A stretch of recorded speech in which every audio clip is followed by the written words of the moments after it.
الحمد لله نحمده ونستعينه ونستغفره ونؤمن به ونتوكل عليه ونعوذ بالله من شرور أنفسنا ومن سيئات أعمالنا ونعوذ بالله من شرور أنفسنا ومن سيئات أعمالنا ونعوذ بالله من شرور أنفسنا ومن سيئات أعمالنا من يهده الله فلا مضل له ومن يضلله فلا هادي له ونشهد أن لا إله إلا الله وحده لا شريك له ونشهد أن سيدنا ومولانا محمدا عبده ورسوله أما بعد فأعوذ بالله من الشيطان الرجيم بسم الله الرحمن الرحيم وسارعوا إلى مغفرة من ربكم وجنة عرضها السماوات والأرض أعدت للمتقين وقال تعالى وما خلقت الجن والإنس إلا ليعبدون وقال تعالى إن الله اشترى من المؤمنين أنفسهم وأموالهم بأن لهم الجنة صدق الله مولانا العظيم وكان يدعو النبي صلى الله تعالى عليه وسلم اللهم بارك لنا في رجب وشعبان وبلغنا رمضان وصدق رسوله النبي الأمي الهاشمي الكريم. بزرگان محترم، نوجوان بھائیوں، قرآن کریم کی مختلف جگہوں سے 3 آیات اور نبی کریم صلی اللہ تعالی علیہ وسلم کا ایک قیمتی فرمان، بلکہ آپ صلی اللہ تعالی علیہ وسلم کی ایک قیمتی دعا آپ حضرات کے سامنے نقل کی. دعا فرمائیں اللہ تبارک و تعالی کارآمد اور مفید باتیں کہلوا دے. سب سے پہلے مجھے پھر ہم تمام کو کہی جانے والی باتوں پر عامل بنا دے. بزرگوں اور دوستو، یہ جو مہینہ چل رہا ہے اور اللہ تبارک و تعالی نے اشہر حرم کے اندر اس کا شمار فرمایا ہے، یعنی عظمت والے مہینے میں، فضیلت اور برکت والے مہینے میں اس مہینے کا بھی شمار فرمایا. نبی کریم صلی اللہ تعالی علیہ وسلم کا کیا معمول تھا؟ تو آپ صلی اللہ تعالی علیہ وسلم جب رجب کا چاند نظر آتا تب سے ہی آپ صلی اللہ تعالی علیہ وسلم اللہ تبارک و تعالی سے دعا مانگا کرتے تھے. جو دعائیں ہم عام طور سے اپنی نمازوں کے اندر، نمازوں کے بعد سنتے ہیں، اللہم بارک لنا فی رجب و شعبان وبلغنا رمضان، کہ اللہ ہمارے رجب اور شعبان کے اندر برکت دے دے اور ہمیں رمضان تک پہنچا دے. اللہ کے نبی صلی اللہ تعالی علیہ وسلم اس دعا کے ذریعے تعلیم دے رہے ہیں. سب سے پہلی تعلیم یہ کہ آدمی کسی عبادت کی وجہ سے یا اللہ تبارک و تعالیٰ کے کسی اہم فریضے کو انجام دینے کے لیے اپنی زندگی میں برکت کی دعا مانگ سکتا ہے. جیسے حج کرنا ہے، عمرہ کرنا ہے، یا بچی کی شادی کے ایام متعین ہیں، قریب ہیں، یا کوئی اور اللہ تبارک و تعالیٰ کا فریضہ انجام دینا ہے، یا رمضان کا مہینہ آنے والا ہے، تو اللہ کے نبی صلی اللہ تعالیٰ علیہ وسلم کی تعلیم ہے کہ بندہ اپنی زندگی کی برکت کی دعا مانگ سکتا ہے، اپنی زندگی کی طوالت کی دعا مانگ سکتا ہے کہ یا اللہ تو نے مجھے زندگی دی اور زیادہ زندگی دے دے تاکہ میں تیرے اس فریضے کو انجام دے سکوں، تاکہ میں بحسن خوبی تیرا یہ فریضہ انجام دے دوں۔ اس کے لیے اللہ کے نبی صلی اللہ تعالیٰ علیہ وسلم کب سے دعا کر رہے ہیں؟ 2 مہینے پہلے سے دعا کر رہے ہیں۔ رجب کا چاند نظر آیا تب سے لے کر آپ صلی اللہ تعالیٰ علیہ وسلم برابر ایک دعا کر رہے ہیں، اللہم بارک لنا فی رجب و شعبان وبلغنا رمضان۔ جیسے عمرہ کرنے جانے والا آدمی اور حج کرنے جانے والا آدمی جب ممبئی ایئرپورٹ سے، احمد آباد ایئرپورٹ سے جب وہ احرام باندھتا ہے تو اس کے لیے سب سے بہتر دعا بتائی گئی، اس کے لیے سب سے بہتر چیز یہ بتائی گئی کہ اب وہ یہی پڑھتا رہے، لبیک اللہم لبیک، میں حاضر ہوں اے اللہ میں حاضر ہوں۔ اب اس کی یہی ندا پسند ہے، اللہ تبارک و تعالیٰ اس کا یہی ذکر پسند کر رہا ہے۔ دماغ، انسانی دماغ کہتا ہے ایک بار کہہ دیا کافی ہے، اللہ تعالیٰ کہتا ہے، ہماری شریعت کہتی ہے نہیں، بار بار کہیں، چاہت دکھا، اپنی طلب دکھا، اپنی خواہش کو ظاہر کر۔ تیرے اندر کتنی زیادہ خواہش ہے اللہ کے گھر کو دیکھنے کی، نبی کے روضے مبارک کو دیکھنے کی، نبی کی مسجد کو دیکھنے کی، اور اللہ کے گھر کو اور کعبۃ اللہ کے غلاف کو اور کعبۃ اللہ کی در و دیوار کو دیکھنے کی تیری کتنی تمنا ہے، کتنی چاہت ہے، اتنی ظاہر کر۔ فلائٹ میں بیٹھے تب بھی یہی، سفر کی دعا پڑھ لی اس کے بعد یہی دعا سب سے زیادہ افضل، اس کا ذکر سب سے بہترین افضل یہی بتایا کہ وہ یہی پڑھتا رہے۔ اسی طریقے سے نبی کریم صلی اللہ تعالیٰ علیہ وسلم تعلیم دے رہے ہیں کہ جب رجب کا چاند نظر آئے، شعبان کا چاند نظر آئے، تم کو یہی دعا کرتے رہنا ہے، اللہم بارک لنا فی رجب و شعبان وبلغنا رمضان، اے اللہ ہمارے رجب اور شعبان میں برکت دے اور ہم کو رمضان تک پہنچا دے۔ رمضان کو ایک دم بہت کم ایام باقی ہیں، لیکن ہمارے ظاہری اعتبار سے کوئی زیادہ ہمارے اندر تبدیلی نظر نہیں آ رہی۔ اللہ کے نبی صلی اللہ تعالیٰ علیہ وسلم رجب اور شعبان کے اندر اتنی کثرت سے روزے رکھا کرتے تھے کہ ماں عائشہ صدیقہ رضی اللہ تعالیٰ عنہ فرماتی ہیں کہ میں نے آپ صلی اللہ تعالیٰ علیہ وسلم کو بقیہ مہینوں میں اتنی کثرت سے روزے رکھتے نہیں دیکھا جتنی کثرت سے اور جتنے زیادہ روزہ آپ صلی اللہ تعالیٰ علیہ وسلم ان ایام میں رکھتے تھے۔ کیوں؟ تاکہ اللہ تبارک و تعالیٰ کا جو فریضہ ہے، رمضان المبارک کے روزے فرض ہیں، اللہ تبارک و تعالیٰ نے جن کو فرض قرار دیا ہے وہ کما حق کہو ادا کرنے والا بن جاؤں۔ اللہ کے نبی سے زیادہ کون حق ادا کر سکتا ہے؟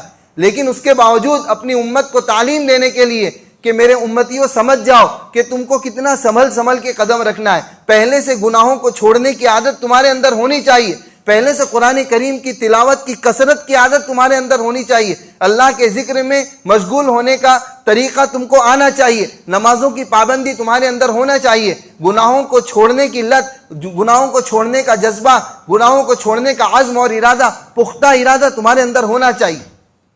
کیوں؟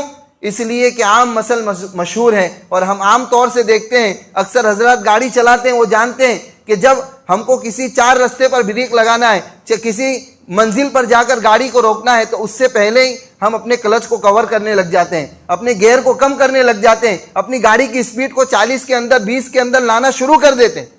کیوں؟ تاکہ جس منزل پر، جس مسجد کے دروازے پر مجھے جا کر رکنا ہے وہاں پر میری گاڑی جا کر عافیت کے ساتھ کھڑی ہو جائے، میں اسٹینڈ پر لگاؤں اور مسجد کے اندر آ جاؤں۔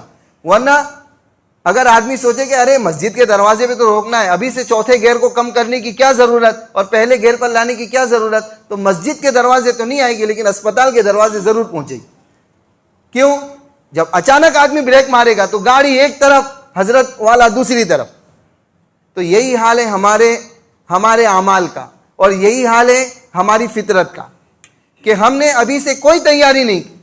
جب رمضان کا چاند نظر آئے گا تب ٹوپی ڈھونڈنے کی تیاری کریں گے، ارے میری ٹوپی رکھی ہوئی کہاں ہے؟ اللہ کے بندے، دن میں 5 مرتبہ مؤذن پکارتا تھا تب تجھے ٹوپی کا خیال نہیں آیا، آج چاند نظر آیا تو اب ٹوپی ڈھونڈ رہے ہیں، کہیں پھنسی ہوگی کباٹ کے اندر، الماری کے اندر، وہاں سے کھینچ کے زبردستی نکالتے، وہ بولتی ہے اب رہنے دے، مجھے یہیں سونے دے، مجھے یہیں آرام کرنے دے۔ کیوں کھینچتا ہے، کیوں نکالتا ہے؟ وہ بولتا ہے نہیں اب تو نکلنا پڑے گا 1 مہینے کے لیے، کھینچ تان کے لمبی چوڑی ٹوپی یا کبھی بچے کی ٹوپی پہن کے نکل گیا بندہ, کبھی دادا کی ٹوپی پہن کے نکل گیا, جس کی ٹوپی ہاتھ آئی اذان ہوئی بھاگ رہا ہے. اب کیوں؟ اس لیے کہ پہلے سے کوئی تیاری نہیں ہوئی. ہمیں چاہیے کہ ہم پہلے سے تیاری کریں. اور اللہ تبارک و تعالیٰ نے ہمیں رمضان کا مہینہ کیوں عطا کیا؟ میں نے جو آیت کریم آپ حضرات کے سامنے تلاوت کی, اس کے اندر اللہ تعالیٰ کہتا ہے وَمَا خَلَقْتُ الْجِنَّ وَالْإِنسَ إِلَّا لِيَعْبُدُونَ, کہ ہم نے انسان اور جنات کو صرف اپنی عبادت کے لیے پیدا کیا ہے, دوسرا کام اس سے لینا ہمارا مقصود نہیں ہے. مَا أُرِيدُ مِنْهُم مِّن رِزْقٍ وَمَا أُرِيدُ أَن يُطْعِمُونَ, ہم اس سے روزی کمانا نہیں چاہتے, ہم اس سے یہ نہیں چاہتے کہ وہ مجھے نوالے کھلائیں, أَن يُطْعِمُونَ مجھے کھانا کھلائے. اللہ تبارک و تعالیٰ یہ تمام چیزوں سے بے نیاز ہے. تو اللہ تعالیٰ نے کیوں پیدا کیا؟ اللہ تبارک و تعالیٰ نے عبادت کے لیے پیدا کیا. اور اللہ تبارک و تعالیٰ جانتا ہے, جو جس چیز کا کاریگر ہوتا ہے اس کو پتہ ہوتا ہے کہ اس کے اندر کیپیسٹی کتنی ہے. اس کے ہی اعتبار سے کمپنی اس چیز کی وارنٹی اور گارنٹی دیتی ہے. کسی کے وہاں پنکھا لینے جائیں, کسی کے یہاں لائٹ لینے جائیں, کسی کے یہاں موٹر لینے جائیں, اس موٹر کی کمپنی کو پتہ ہے, اس گاڑی کی کمپنی کو پتہ ہے کہ 2 سال تک تو یہ گاڑی مچکے گی نہیں, برابر چلتی رہے گی, اس کے اندر کوئی بڑا خرچہ آنے والا نہیں ہے. ذرا آئلنگ گریسنگ کر دی, گاڑی چلتی رہے گی, مشین چلتی رہے گی, موٹر چلتی رہے گی, پنکھا چلتا رہے گا, اور جو بھی الیکٹرانک چیز ہے وہ چلتی رہے گی. کمپنی کو پتہ ہے کہ 1 سال تک یہ ناٹک نہیں کرے گی, 2 سال تک یہ ناٹک نہیں کرے گی, اس کے بعد اس کے اندر خرچہ آئے گا, اس کے بعد اس کے اندر بگاڑ پیدا ہوگا, اس کے بعد اس کے اندر بگڑنے کی ابتدا ہوگی. تو کمپنی اتنی ہی مہلت دیتی ہے, کمپنی اتنا ہی بتاتی ہے جتنا کہ اس کے اندر طاقت ہے. اسی طریقے سے اللہ تبارک و تعالی ہمارے کاریگر ہیں, ہمارے پالنہار ہیں, ہم کو پیدا کرنے والے ہیں. اللہ کی ذات سے زیادہ علم رکھنے والا کوئی نہیں, وہ تو علیم بذات الصدور ہے, وہ تو دلوں کی باتوں کو جاننے والا ہے. اللہ تبارک و تعالی جانتا ہے کہ میں نے اپنے بندے کو پیدا کیا, وہ 11 مہینے دنیا کی بھاگ دوڑ میں لگا رہے گا. اللہ تبارک و تعالی جانتا ہے کہ میرا بندہ میرے احکام صحیح طریقے سے پورے نہیں کرے گا, میرا بندہ صحیح طریقے سے نمازیں نہیں پڑھے گا, میرا بندہ کبھی الٹے سیدھے دھندے کر بیٹھے گا. اللہ تبارک و تعالیٰ نے اسی لیے 1 مہینہ رکھ دیا تاکہ اس مہینے کے اندر بندہ عبادت کرے, روزے رکھے. 11 مہینے جو کچھ کھایا پیا, خوب کھایا پیا. حضرت شیخ رحمۃ اللہ علیہ نے فضائل رمضان کے اندر یہ ساری باتیں بیان کی ہیں کہ 11 مہینے کس طریقے سے آدمی چل رہا ہے. اللہ تبارک و تعالیٰ 1 مہینہ کہہ رہا ہے کہ میرے بندے جب میں کھاؤں تبھی تجھے جب میں کھلاؤں تبھی تجھے کھانا ہے, جب میں تجھے بھوکا رہنے کا حکم دوں تو تو بھوکا رہنا شروع کر دے, پھر جب میں تجھے حکم دوں, جب مؤذن صاحب وصل بجا دے, جب مؤذن صاحب اذان دے دے, جب مغرب کا اعلان ہو جائے, سورج کے غروب ہونے کا اعلان ہو جائے, پھر سے تجھے کھانا ہے. لیکن کتنا کھانا ہے؟ کم مقدار میں کھانا ہے, تھوڑا کھانا ہے, تاکہ تیرے اندر وہ ایمانی جذبہ باقی رہے, ایمان کی نورانیت آ جائے, اور 11 مہینوں کے لیے پھر سے تو تیار ہو جائے, تاکہ شیطانی حملے اور نفس کے حملے جو تیرے اوپر ہو رہے ہیں, جو نفس کی شرارت اور نفس کی اور شیطان کے حملے جو تیرے اوپر ہو رہے ہیں, اس کا مقابلہ کرنے کی طاقت اور سکت تیرے اندر آ جائے. تو اللہ تبارک و تعالیٰ نے ہمیں انسانوں کو اور جنات کو اپنی عبادت کے لیے پیدا کیا ہے. ایک ہے عبادت بالواسطہ, ایک ہے عبادت بلا واسطہ. عبادت بالواسطہ, عبادت بلا واسطہ. بلا واسطہ عبادت یعنی اس میں کوئی تال میل نہیں ہے, کرنا ہی پڑے گا, ہر بندے کو کرنا ہی پڑے گا. جیسے اللہ کے نبی صلی اللہ تعالی علیہ وسلم نے فرمایا بنی الاسلام علی 5 شہادت اللہ الہ الا اللہ وان محمد رسول اللہ واقام الصلاۃ وایتاء الزکاۃ وصوم رمضان وحج البیت. 5 چیزیں اسلام کی بنیادی چیزیں. سب سے پہلے کلمہ پڑھنا, دوسرے نمبر پر نماز کو قائم کرنا, تیسرے نمبر پر زکوٰۃ وغیرہ ادا کرنا, چوتھے نمبر پر روزہ رکھنا, رمضان کے روزوں کو ادا کرنا, 5ویں نمبر پر اگر اللہ تبارک و تعالیٰ نے من استطاع الیہ, اگر اس کے اندر اللہ تبارک و تعالیٰ نے اتنی مالی حیثیت دے دی ہے تو اس کے لیے حج کرنا. تو یہ چیزیں جو ہیں یہ بنیادی چیزیں ہیں, اور یہ عبادت بلا واسطہ ہے, اس کے اندر کوئی واسطے کی ضرورت نہیں ہے, کرنا ہی پڑے گا ہر بندے کو. اللہ تبارک و تعالیٰ نے یہ عبادتیں ایسی بنائی ہیں کہ بندے کو اذان ہو گئی, نماز کا وقت آ گیا, نماز پڑھنی ہی پڑے گی. اب کوئی قسم کا بہانہ اور کسی قسم کا عذر اللہ تبارک و تعالیٰ کی یہاں قبول نہیں ہے, اللہ تبارک و تعالیٰ کی بارگاہ میں قبول نہیں ہے. اسی طریقے سے رمضان کے روزوں کا بھی معاملہ ہے. اور عبادت بالواسطہ جو ہے ان کو اگر بندہ کرتا ہے تو ثواب ملتا ہے, نہیں کرتا تو کوئی گناہ نہیں ہوتا. وہ کیسی عبادت؟ جیسے کسی مریض کوئی بیمار آدمی ہے اس کو ہسپتال تک پہنچا دیا، کسی کو دوا دلانے کی ضرورت پڑی اس کو دوا دلا دی، کسی کو نفلی صدقہ دینے کی ضرورت پڑی نفلی صدقہ ڈال دیا، کبھی کسی کوئی راہگیر راستہ بھٹکا ہوا ہے اس کو صحیح راستہ بتا دیا. یہ عبادت بالواسطہ ہے. اس کے اندر اگر آدمی نیت کرتا ہے کہ میری نیت یہ ہے کہ اللہ تبارک و تعالیٰ مجھ سے راضی ہو جائے، اللہ تبارک و تعالیٰ کی خوشنودی، اللہ تبارک و تعالیٰ کی رضامندی حاصل کرنا چاہتا ہوں، میں اپنی بیوی سے پیار اس لیے کر رہا ہوں، میں اپنی اولاد کو اس لیے اچھا کھلا رہا ہوں، میں اپنی اولاد کو اچھا اس لیے پہنا رہا ہوں، میں اپنی بیوی کی ہر ضرورت کو اس لیے پورا کر رہا ہوں تاکہ میرا رب راضی ہو جائے. ویسے تو نکحتھا وقبلتھا کہنے کی وجہ سے اس کے احکام، اس کے حقوق ہمارے اوپر لازم ہو ہی گئے، لیکن جب بندہ نیت کر کے کرتا ہے تو اس کو اس کا ثواب بھی ملتا ہے کہ بندہ اپنی بیوی کے حقوق ادا کر رہا ہے، اپنی بیوی کی ضرورتیں پوری کر رہا ہے، اپنے بچوں کی ضرورتیں پوری کر رہا ہے. اگر وہ نیت کر کے کام کرے تو اللہ تبارک و تعالیٰ اس پر ثواب بھی دیتا ہے. تو یہ عبادت بالواسطہ کی نیت کرے گا، واسطہ ہو جائے گا نیت کا، تو اللہ تبارک و تعالیٰ اس کو ثواب، اس کا الگ سے ثواب ملے گا ایکسٹرا کہ میرا بندہ میری رضامندی کے لیے کام کر رہا ہے، اپنے گھر والوں کو راضی کر رہا ہے تاکہ میں راضی ہو جاؤں. تو اللہ تبارک و تعالیٰ نے دونوں قسم کی عبادتوں کو ہمارے اوپر لازم کیا ہے. فرشتوں کو اب سوال پیدا ہوتا ہے کہ بھوکا رکھ کے اللہ کو کیا ملتا ہے، اور اللہ تبارک و تعالیٰ ہم سے عبادتیں کیوں کروا رہا ہے؟ اللہ تبارک و تعالیٰ نے ہم کو صرف عبادت کے لیے پیدا کیوں کیا، دنیا کمانے کے لیے کیوں نہیں چھوڑ دیا؟ تو میں نے اسی کا جواب پہلے دے دیا کہ اللہ تبارک و تعالیٰ نے ہم سے جو عبادتیں کروائی ہیں وہ بلا واسطہ بھی عبادتیں کروائی ہیں اور بالواسطہ بھی عبادتیں کروائی ہیں. کسی چیز کو درمیان میں رکھ کے بھی عبادت کروایا اور کسی چیز کو درمیان میں رکھے بغیر بھی اللہ تبارک و تعالیٰ عبادت کرواتا ہے. وہی چیزوں میں سے ایک چیز ہے رمضان کی تیاری، رمضان کے روزے رکھنا، رمضان کو مکمل طور سے ادا کرنے کی فکر کرنا. اس کے لیے پہلے سے ہم کو تیار ہونا ہے. وَسَارِعُوا إِلَى مَغْفِرَةٍ مِّن رَّبِّكُمْ وَجَنَّةٍ عَرْضُهَا السَّمَاوَاتُ وَالْأَرْضُ کہ اللہ تبارک و تعالیٰ وَسَارِعُوا إِلَى مَغْفِرَةٍ مِّن رَّبِّكُمْ، اے لوگو اللہ تبارک و تعالیٰ کی مغفرت کی طرف دوڑ لگاؤ. جس طریقے سے ہم دنیا میں ایک دوسرے سے مقابلہ کرنا چاہتے ہیں کہ ایک تجارت کرنے والا، ایک تاجر سوچتا ہے کہ گاہک میری طرف کھینچ کر آ جائے، میں ایسا آفر رکھوں، میں ایسا سیل لگاؤں، میں ایسی چیزیں دوں، میں اتنی بہترین چیزیں بناؤں کہ میرے سامنے والا دکاندار اتنا نہ کما پائے جتنا میں کما لوں. ہر آدمی کی یہ خواہش ہوتی ہے. کاریگر ہے وہ سوچتا ہے کہ میں ایسی شرٹ بنا دوں، میں اس طریقے سے لہنگا تیار کر دوں، میں اس طریقے سے کپڑا تیار کر دوں، میں ایسے ڈیزائن چھاپ دوں کہ دوسری کمپنی کے آرڈر بھی مجھے ملنے لگ جائے، میرے مالک کو ملنے لگ جائے، مجھے ملنے لگ جائے، میں اتنا بہترین کاریگر بن جاؤں، میں اتنا بہترین مالک بن جاؤں. ہر آدمی کی یہ خواہش ہوتی ہے. دوسرا بھی یہی سوچتا ہے. وہ ایسا نہیں سوچتا کہ ٹھیک ہے وہ کماتا رہے، میں بیٹھا رہوں خواب خرگوش میں سوتا رہے. ایسا کوئی نہیں کرتا.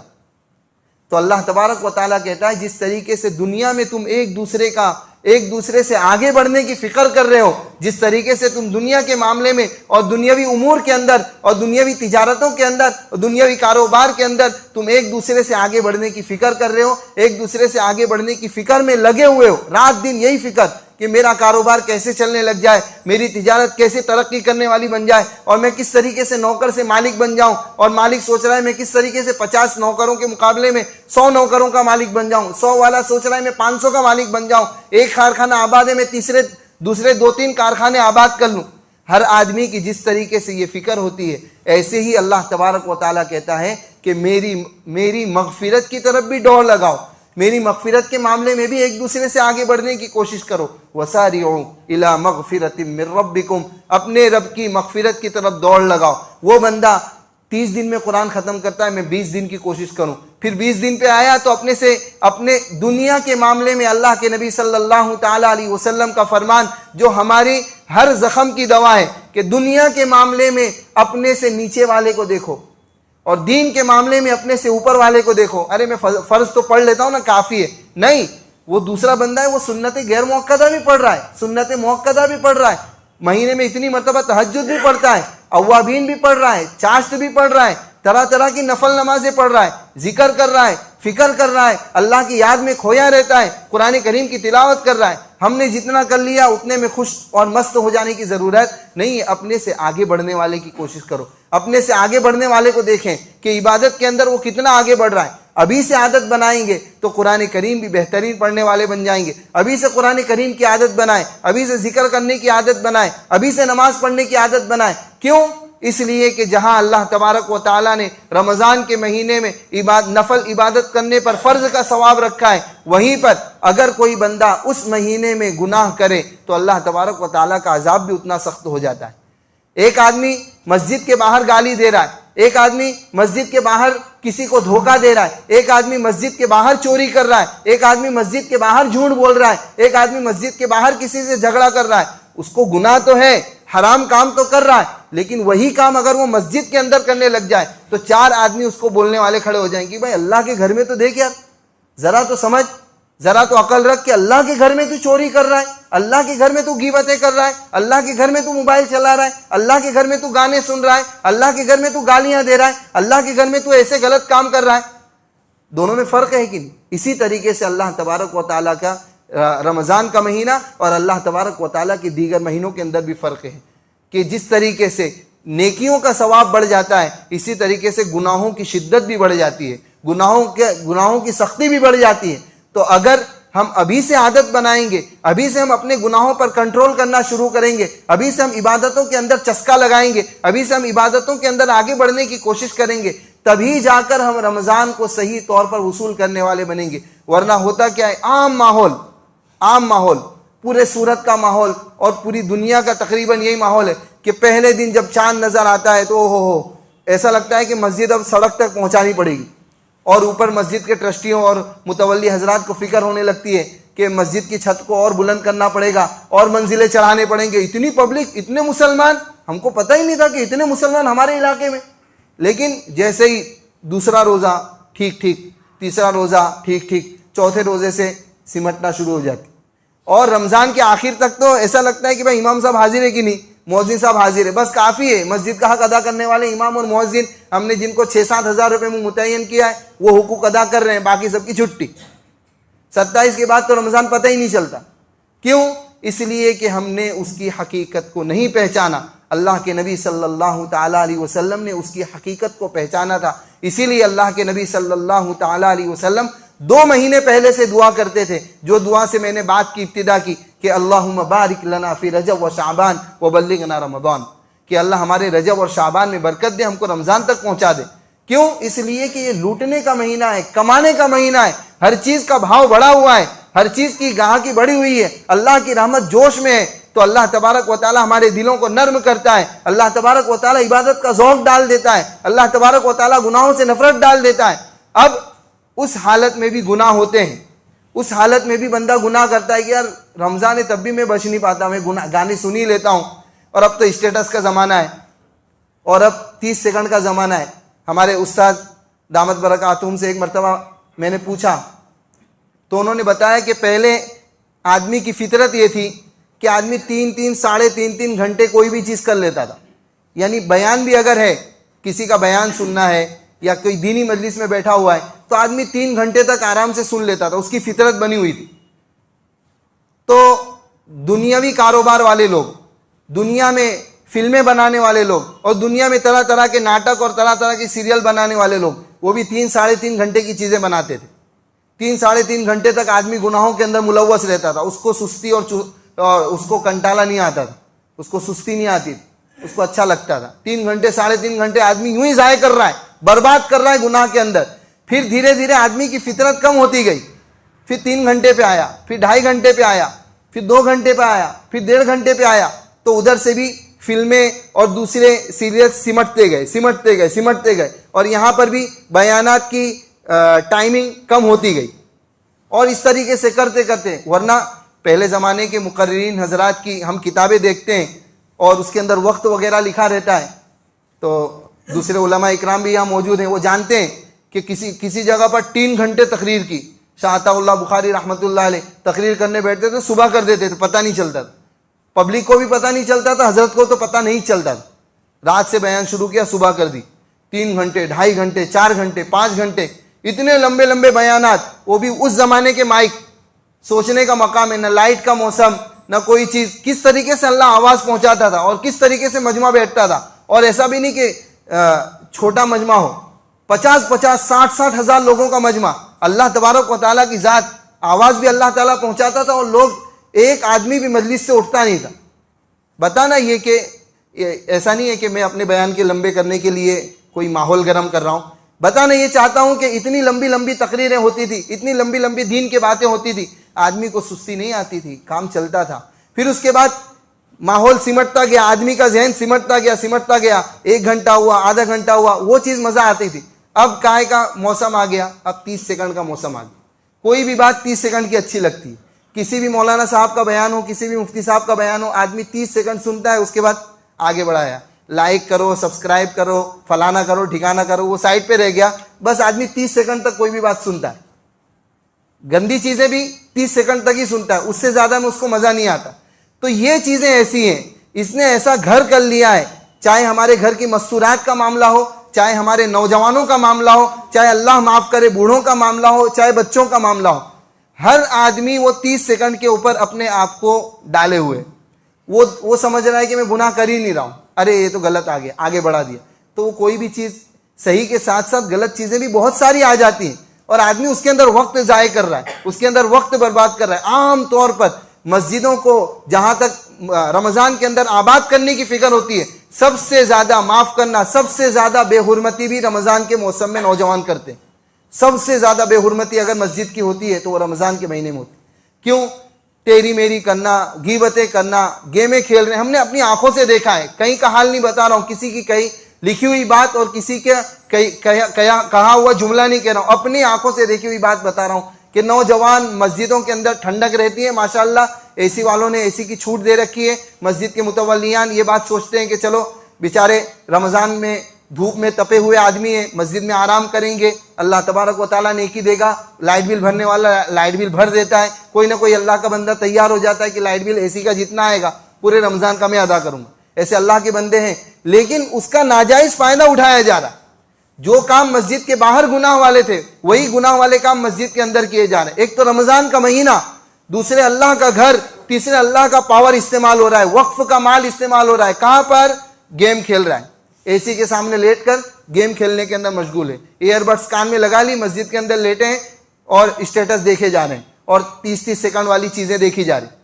یہ سب گناہ والے کام ہیں. ابھی سے چھوڑنا پڑے گا, ابھی سے اس کو الوداع کہنا پڑے گا, ابھی سے موبائل کی عادت کم کرنی پڑے گی, ابھی سے گناہوں کو چھوڑنے کی عادت بنانی پڑے گی, ابھی سے نیکیوں کی طرف آگے بڑھنے کی کوشش کرنی پڑے گی, نیکیوں کا جذبہ اپنے دل میں پیدا کرنا پڑے گا. جب پیدا کریں گے تب جا کر رمضان کچھ حد تک وصول کر پائیں گے. قرآن کریم کی تلاوت کا یہ معاملہ ہے کہ ہم رمضان کے اندر 3 صفحے نہیں پڑھ پاتے, پورے رمضان ہو جاتا ہے. نوجوانوں سے پوچھتا ہوں تو بولتے ہیں مولانا ایک قرآن ختم نہیں ہوا مفتی صاحب, آدھا قرآن ہوا, بہت اٹک اٹک کے پڑھتا ہوں. کیوں اٹک اٹک کے پڑھ رہا ہے؟ اس لیے پڑھ رہا ہے کیونکہ رمضان سے رمضان شروع کر رہا ہے, بیچ درمیان میں پڑھنے کا موقع نہیں آیا. اپنا معمول ہونا چاہیے, اپنی زندگی کا معمول ہونا چاہیے. ہر ایک کو اپنی قبر میں سونا ہے, ہر ایک کو اللہ تبارک و تعالیٰ کی بارگاہ میں کھڑے ہو کر جواب دینا ہے. کب اللہ تبارک و تعالیٰ کل قیامت کے دن مجھ سے اکیلے پوچھے گا, آپ سے اکیلے پوچھے گا. ایسا نہیں ہے کہ بھائی ایک ساتھ آ جاؤ یہ محلے والے اور ساروں کا حساب کر دیا جائے. ایک ایک بندے کا حساب ہوگا, ایک ایک بندے سے پوچھا جائے گا. تو ہر ایک کو یہ فکر کرنا ہے کہ میرا قرآن کیسے صحیح ہو جائے, میں کیسے قرآن کریم کے پڑھنے میں میرے اندر روانی کیسے پیدا ہو جائے, اس کی فکر مجھے خود کرنا ہے, کوئی دوسرا نہیں آنے والا ہے. تو ابھی سے ہمارے اندر یہ عادتیں ہونی چاہیے, ابھی سے ہمیں یہ فکر ہونی چاہیے کہ میرا قرآن کیسے صحیح ہو جائے, میرا قرآن کیسے روانی کے ساتھ میں پڑھنے والا بن جاؤں, تاکہ رمضان میں کم از کم ایک قرآن تو ختم کروں. امام ابو حنیفہ رحمۃ اللہ علیہ, جن کے ہم فالوور کہلاتے ہیں, جن کے مسلک پر ہم چلتے ہیں اور جن کے مطابق, جن کے بتائے ہوئے طریقے کے مطابق ہم زندگی گزارتے ہیں, اپنے مسائل کو حل کرتے ہیں, ان کا معمول کیا تھا؟ رمضان کے موسم میں 60 قرآن ختم کر, 60 قرآن روزانہ, دن کا ایک, رات کا ایک. اور یہ تو بہت دور کا زمانہ ہو گیا نا, چلو ٹھیک ہے, وہ تو بہت پہلے والا زمانہ تھا, موبائل کا زمانہ نہیں تھا, ان کے پاس دوسرا کوئی کام نہیں تھا. اللہ کے بندو, اتنا بڑا تاجر آدمی کہ روزانہ ان کا کپڑے کا بیپار, روزانہ کپڑے آتے تھے, کپڑوں کا بیپار کرتے تھے, تب بھی اس کے باوجود ان کا یہ معمول تھا روزانہ ایک قرآن ختم کرے. بہت دور ہو گیا معاملہ, ٹھیک ہے, 300-400 سال پہلے کی بات کر رہا ہوں اس لیے سمجھ میں نہیں آئے. ابھی کی بات کروں کہ ہمارے ایک استاد محترم ہے قاری صاحب, کسی زمانے میں وہ سورت میں ہی رہا کرتے تھے, اب کسی جگہ مہاراشٹر وغیرہ میں چلے گئے. ان کا معمول پورے رمضان میں 30 قرآن ختم کرنے، پورے رمضان میں 30 قرآن. اس کے علاوہ تراویح کا الگ، یعنی 31-32 قرآن. اور ان کی چاہت یہ کہ میں 60 قرآن ختم کرنے والا بن جاؤں. دن رات ملا کر 1 قرآن بندہ روزانہ پڑھ رہا ہے، بہت ہے ہمارے لیے. اتنا بھی، یہ بھی عبرت کی نگاہ سے دیکھنے کے لیے بہت ہے. اور ہمارا کیا حال ہے؟ ہمارا حال یہ ہے کہ ہمارا روز کا 1 پارہ بھی نہیں ہوتا. ٹائم بہت ہے. رمضان میں صرف ہم نے ایک ہی چیز متعین کی، اپنا شیڈیول تبدیل کیا ہے. اپنا شیڈیول تبدیل کیا، فجر کے بعد سو جانے کا، کوئی بات نہیں، کوئی سے بات چیت کرنے کا نہیں. کیوں؟ نیند اڑ جائے گی. اس لیے اب ڈائریکٹ 12 بجے اٹھیں گے. یا تو بعض حضرات تو وہ جن کی ظہر بھی بستر کے حوالے ہو جاتی، 3-3:30 بجے اٹھیں گے آرام سے. پھر دیکھیں گے موڈ ہوا تو ظہر کی نماز پڑھیں گے، نہیں تو الوداع الوداع ماہ رمضان الوداع. جا 3-4 دن پڑھ لیے کافی ہے. ظہر گئی، اب کیا اثر پڑے گا بندہ جس نے ظہر کی نماز ہی نہیں پڑھی. اور بعض حضرات تو ہوتے ہیں جو پوری رات گھومتے ہیں، پوری رات راندیر، جھاپا بازار اور طرح طرح کی سٹیوں کے اور طرح طرح کی ہوٹلوں کے چکر لگاتے ہیں، اور سحری کیے بغیر سو گیا بندہ. فجر بھی غائب، ظہر بھی غائب، عصر بھی غائب. اللہ تبارک و تعالیٰ نے رات کو بچھونا بنایا ہے، رات کو آرام کرنے کی چیز بنایا ہے. وَجَعَلْنَا اللَّيْلَ لِبَاسًا. اللہ تبارک و تعالیٰ کہتا ہے میرے بندے جاگنا ہے تو میری عبادت میں جاگ، ورنہ گھر جا کے سو جا. کیوں ادھر ادھر اپنے وقت کو ضائع کر رہے ہیں؟ کیوں اپنے وقت کو برباد کر رہے ہیں؟ عام ماحول بنا ہوا ہے، ہمارے علاقوں کا عام ماحول بنا ہوا ہے. ابھی رمضان آنے سے پہلے یہاں رمضان کا چاند نظر آئے گا، یہاں ٹورنامنٹ کی لائٹ نظر آئے گی. یعنی رمضان یعنی رات کو کرکٹ کھیلنے کا مہینہ، رمضان یعنی فل ریکٹ کھیلنے کا مہینہ. بچیاں، جوان بچیاں باہر نکل کر سڑکوں پر فل ریکٹ کھیل رہی، بد نظریاں ہو رہی ہیں، کسی کو کچھ پڑی نہیں. ماں باپ بھی کہتے ہیں کیا ہے رمضان کا مہینہ، یعنی رمضان کا مہینہ فل ریکٹ کھیلنے کا مہینہ، رمضان کا مہینہ کرکٹ کھیلنے کا مہینہ. پورے مہینے میٹھی کھاری کی سڑکوں پر دیکھیں، پورے مہینے ہمارا نوجوان، لائٹیں جل رہی ہیں، بڑی بڑی لائٹیں لگا دی گئی، لوگوں کے کانچ پھوٹ رہے ہیں، لوگوں کی گاڑیوں کے کانچ پھوٹ رہے ہیں، لوگوں کو نقصان پہنچایا جا رہا ہے. چل رہی ہے ٹورنامنٹ. کیا ہے؟ رمضان کا مہینہ ہے. اللہ کے نبی صلی اللہ تعالیٰ علیہ وسلم رمضان کا چاند نظر آتا اپنی لنگی کو کس لیتے ہیں عبادت کرنے کے لیے، اور ہم اپنی نائٹ پینٹ کس لیتے ہیں. کیوں؟ آرام کرنے کے لیے، یا کرکٹ کھیلنے کے لیے، یا تو توندے بڑی کریں گے کھا کھا کے، مرغیاں ہضم کر کر کے. اللہ کے بندو، اللہ کے واسطے رمضان کو صحیح استعمال کرنے والے بنے، رمضان کے اوقات کو صحیح گزارنے والے بنے. قرآن کریم جیسا آتا ہے ویسا پڑھیں، ورنہ اللہ تبارک و تعالیٰ کا ذکر کرنے کے اپنے اوپر لازم کر لیں کہ مجھے 10,000 مرتبہ سبحان اللہ پڑھنا ہے، 10,000 مرتبہ الحمدللہ پڑھنا ہے، لا الہ الا اللہ پڑھنا ہے، اللہ اکبر پڑھنا ہے. جب تک ہم اس طریقے سے زندگی نہیں گزاریں گے اس وقت تک ہم کامیاب نہیں بن سکتے. اللہ تبارک و تعالیٰ کہیں سنی باتوں پر عمل کی توفیق نصیب فرمائے. آمین. وآخر دعوانا الحمدللہ رب العالمین.